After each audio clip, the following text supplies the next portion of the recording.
Hi, my name is Mike Spielman. I'm the current deacon here at Faith CRC, and I'm here to talk about the pastoral housing proposal that'll be in this Sunday's congregational meeting. We're revisiting the discussion we had at our congregational meeting a few months ago where we talked about pastoral housing. Council has taken it back, discussed it some more, reviewed the information we have, and now we're trying to clearly articulate the plan so we can vote on it again at this Sunday's meeting. So just at a high level, where we're trying to end up with our pastoral housing is two roughly equally sized houses for our two pastors. In the previous pastoral model, there was more of a hierarchy between the senior pastor and the pastor. In the new model that's been proposed and that has been brought to the congregation, we're trying to level things out a little bit more, to have two pastors that are on more equal footing, and a big part of that would be to have housing that's more equal.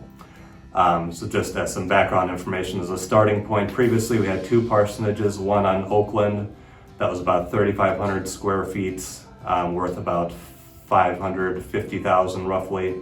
And then one on Cornell, it's about 1,300 square feet, worth about $235,000. Those square footages don't include basements, those are the MLS listings, so each houses are a little bit bigger than those square foots, but either way, one house was significantly larger than the other.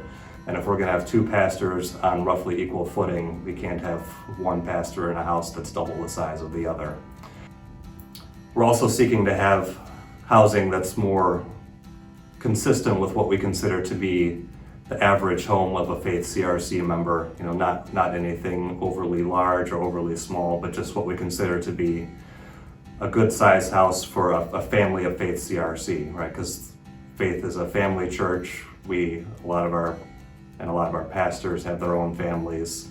So we're just trying to provide housing that's equal to what the average Faith CRC member has. We're also seeking to just have more universal housing as well. If we have a more middle-of-the-road sized house, that should be a lot more universal to any pastor that would come in versus having to constantly buy and sell houses every time we get a new pastor and family to suit the needs of their family. So the steps we've taken so far, we sold the house that was on Oakland that took place back in December. Now we're seeking approval to use the funds from that proceed to begin searching for a new house that would be used by the Lancer family to replace their current house. There's a few reasons that the current house that the Lancers are in doesn't seem to be a good fit for a pastor of Faith CRC. First, like I already mentioned, it's a little bit undersized. If you've ever been in that house, you've probably seen the kitchen is quite small. There's not enough bedrooms for all the kids.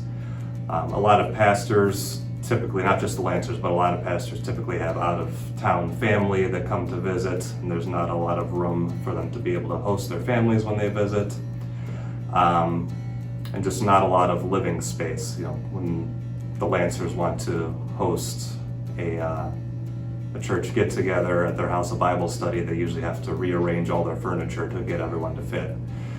And so that just doesn't seem like a good fit for the Lancers or for any future pastor of Faith that might come in as well. So like I mentioned, we're seeking something a little more middle of the road, 4 bedrooms ideally, at least a couple bathrooms, and just room to be able to host people without having to completely disrupt everyone's lives and having people step over each other. One of the questions that came up in the meeting is, why are we sticking with parsonages instead of switching to a housing allowance? There's a few reasons behind that. One of them is the cost. That if we were to switch to a housing allowance, that would add roughly $25,000 to $30,000 to our pastors' current salaries. If we have 2 pastors, we're talking $50,000 to $60,000. That's money that we would have to pay each year, which would continue to increase each year as their salaries go up and as the cost of housing and property taxes go up. So that's money that would be used that would never come back to church. It would go out the door and it would never come back.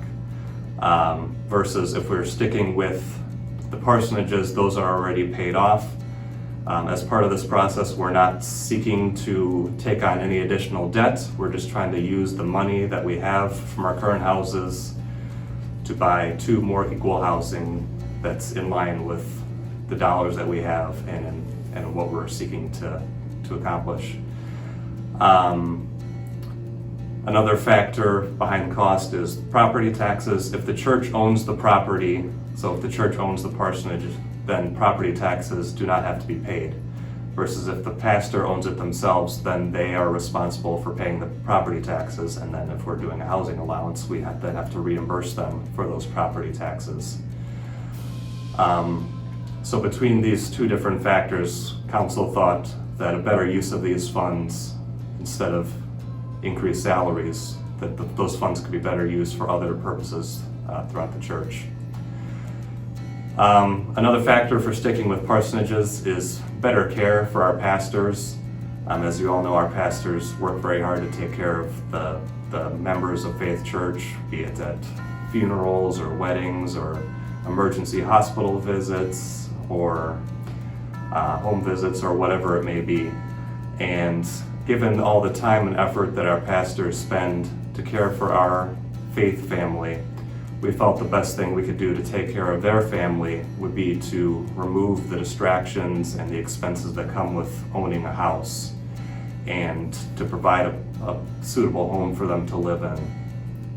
As any of you who own a house know, it takes up a lot of your weekend, it takes up a lot of your free time and your thoughts and energy and your money. And that was a burden we thought if we remove that from our pastors, that would be something that would be helpful for them to keep a healthy work-life balance.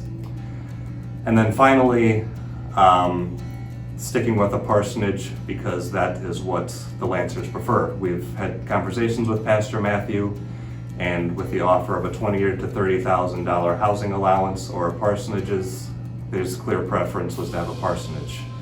In doing research with other area CRCs, Lombard CRC switched to a housing allowance back in the 80s because they had a pastor who came in at the time and he requested a housing allowance. So the church met that need for the pastor.